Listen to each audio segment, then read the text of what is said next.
आज बात करेंगे एक ऐसी घटना की जिसने उत्तराखंड के शांत समझे जाने वाले शहर देहरादून को पूरी तरह से हिलाकर रख दिया।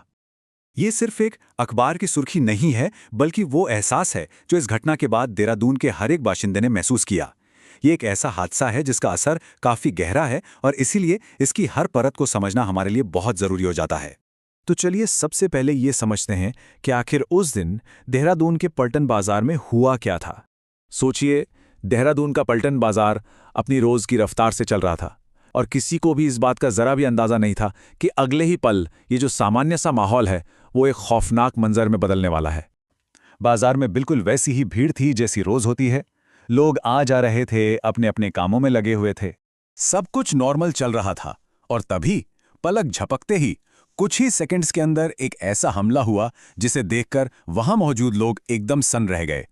खबरों के मुताबिक निशाना बनाया गया एक 23 साल की लड़की को, जिस पर एक शख्स ने अचानक धारदार हथियार से हमला कर दिया। और ये सब कुछ इतनी तेजी से हुआ कि आसपास खड़े लोग समझ ही नहीं पाए कि आखिर हो क्या रहा है। इसके बाद तो वहां फौरन ही अफरा तफरी मच गई और देखते ही देखते सब कुछ बस कुछ ही पलों में हो गया। एक आम सा दिन अचानक एक भयानक त्रासदी में बदल गया जब 23 साल की गुंजन श्रीवास्तव पर धारदार हथियार से हमला किया गया। दिन के उजाले में हुए इस हमले ने पूरे बाजार में अफरा तफरी मचा दी और वहां मौजूद हर कोई सन्न रह गया। अब देखिए, उस अफरा तफरी और डर के माहौल के बीच भी कुछ लोग मदद के लिए आगे आए। उन्होंने न सिर्फ घायल लड़की को संभालने की कोशिश की, बल्कि फौरन पुलिस को भी इसकी खबर दी और उस लड़की को तुरंत अस्पताल पहुंचाया गया। डॉक्टर्स ने उसे बचाने की अपनी तरफ से पूरी कोशिश की, पर चोटें बहुत गहरी थीं। अब जैसे ही इस हमले की खबर फैली, पुलिस भी फौरन एक्शन में आ गई।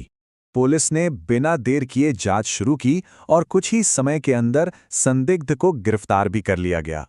शुरुआती जांच से ये पता चला कि हमले के पीछे कोई पर्सनल दुश्मनी हो सकती है। लेकिन देखिए, इस घटना का असर सिर्फ उस लड़की या उसके परिवार तक ही सीमित नहीं रहा। इस हमले के बाद पूरे शहर में एक अजीब सा माहौल बन गया। एक तरफ गुस्सा था तो दूसरी तरफ डर। वहां के स्थानीय लोगों ने, दुकानदारों ने, सबने अपनी सुरक्षा को लेकर चिंता जताई। कई लोगों का तो ये तक कहना था कि दिन दहाड़े हुई इस वारदात ने उनके मन से सुरक्षित होने का जो एहसास था उसे कहीं ना कहीं तोड़ दिया है। और इसीलिए ये घटना सिर्फ एक क्राइम की खबर बनकर नहीं रह जाती, ये अपने पीछे एक बहुत बड़ा सवाल छोड़ जाती हैं। सवाल ये कि महिलाओं की सुरक्षा को लेकर हमारा समाज आखिर कितना तैयार है। तो फिर इसका हल क्या है? असल में ये हम सब की एक कलेक्टिव, एक सामूहिक जिम्मेदारी बन जाती है। जानकार भी यही मानते हैं कि ऐसे मामले हमें बार बार याद दिलाते हैं कि 3 चीजें बहुत जरूरी हैं: समाज में जागरूकता, कड़े कानून और हम सबकी यानी कि पूरे समुदाय की सतर्कता। क्योंकि किसी भी क्राइम का असर सिर्फ विक्टिम पर नहीं होता, उसका असर उसके पूरे परिवार पर और धीरे धीरे पूरे समाज पर पड़ता है। फिलहाल ये मामला कानूनी कार्रवाई में है और पूरी सच्चाई क्या है ये तो कोर्ट के फैसले के बाद ही सामने आएगा। लेकिन एक बात तो साफ है, ऐसी घटनाएं हमें ये याद दिलाती हैं कि हमें एकजुट होना होगा, सुरक्षा और सम्मान के लिए अपनी आवाज़ उठानी होगी। और ये बहुत ज़रूरी है कि अगर कोई भी अपने आसपास किसी को हिंसा या धमकी का शिकार होते देखे तो फौरन मदद के लिए आगे आए। कई बार समय पर उठाया गया एक छोटा सा कदम भी किसी की जान बचा सकता है। तो ये थी देहरादून की वो घटना जिसने सबको झकझोर कर रख दिया। ये कहानी हमें एक जरूरी बात याद दिलाती है कि सुरक्षा और इंसानियत ये हम सबकी जिम्मेदारी है।